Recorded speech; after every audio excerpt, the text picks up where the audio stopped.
শুরু করে যত মুক্তিযোদ্ধা কবরে চলে গেছে, আল্লাহ প্রত্যেকের আমলে সওয়াবটুকু পৌঁছায় দেন আল্লাহ। চারটি বিষয়ে আমরা আমল করতে পেরেছি, তারা আমাদেরকে নির্দেশনা দেওয়া হয়েছে।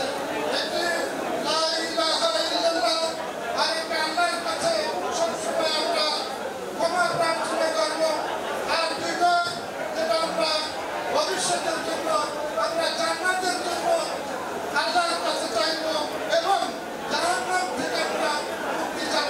এটাই হলো আমাদের আমল। গরিবুর বাজারে যা লক্ষ্যে একটু মহাদার ভূমিকা রাখার জন্য আপনি যতটুকু জানেন এ পর্যন্ত কয়েকটা হাইকোর্টের মিটিং করেছেন। একটু মহোদয় জমা আমাদেরকে দেবেন। এর ভিতরে একটা জমা হলো একটু মহোদয় গরিবপুরের যে যানজট এটা পারমানেন্টলি নিশ্চিত করবেন। আমি যতটুকু জানি আমাদের ইফতার এবং আমাদের রমজান এই দুটি আমাদের মুসলমানদের জন্য একটি ধর্মীয় অনুভূতির ব্যাপার। আজকের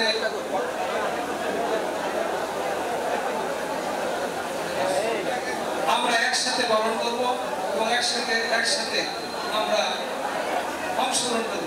গরিবপুরবাসী এবং দাউদকান্দিবাসী পক্ষ থেকে যে কোনো মূল্যে, আমি আবারও বলছি, যে কোনো মূল্যে যত শক্তিশালী হোক না কেন তাদের অবৈধ স্থাপনা ভেঙে রাস্তাটা বড় করার জন্য আপনাকে সবাই একমত। চন্দ্রভাই একটা কথা বলে যে আমি শান্তি দাউদকান্দি শান্তি ঠিক আছে, সন্ত্রাস মুক্ত দাউদকান্দি সন্ত্রাস মুক্ত ঠিক আছে। আমরা আশা করবো এই স্লোগানের উপর আমাদের মাননীয় এমপি মহোদয় নির্বাচিত হয়েছে। আমরা আশা করবো এই স্লোগান ধরে আমরা সারা দাউদকান্দি এখন ঠিক আছে গণমানুষের নেতা হিসেবে উনি আবির্ভূত হয়েছে এবং উনি কিছুদিন গ্রহণ করেছেন।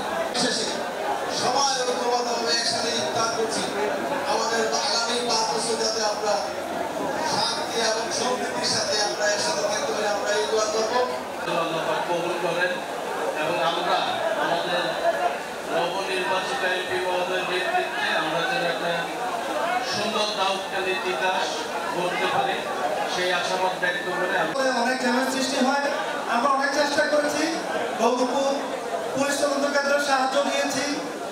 আমরা বিভিন্ন সময় পথচারীদেরকে চলাচলের জন্য সুবিধা করে দেওয়ার জন্য ফুটপাতের দোকানগুলো তুলে দেওয়ার জন্য চেষ্টা করেছি, কিন্তু আমরা জানি না তারা কোন শক্তির বলে বারবার রাস্তা দখল করে এই গরিবপুর বাজারে যানজট সৃষ্টি করে আমাদের জনপ্রতিনিধি তথা আমাদের গরিবপুর বাজারের উপর দিকে আসা যাওয়া করা বিভিন্ন মানুষ আমাদেরকে নিয়ে তুচ্ছ তাচ্ছিল্য করে কথা বলে যে টাকার বিনিময়ে বাজারে আমরা তাদেরকে বসতে দিচ্ছি।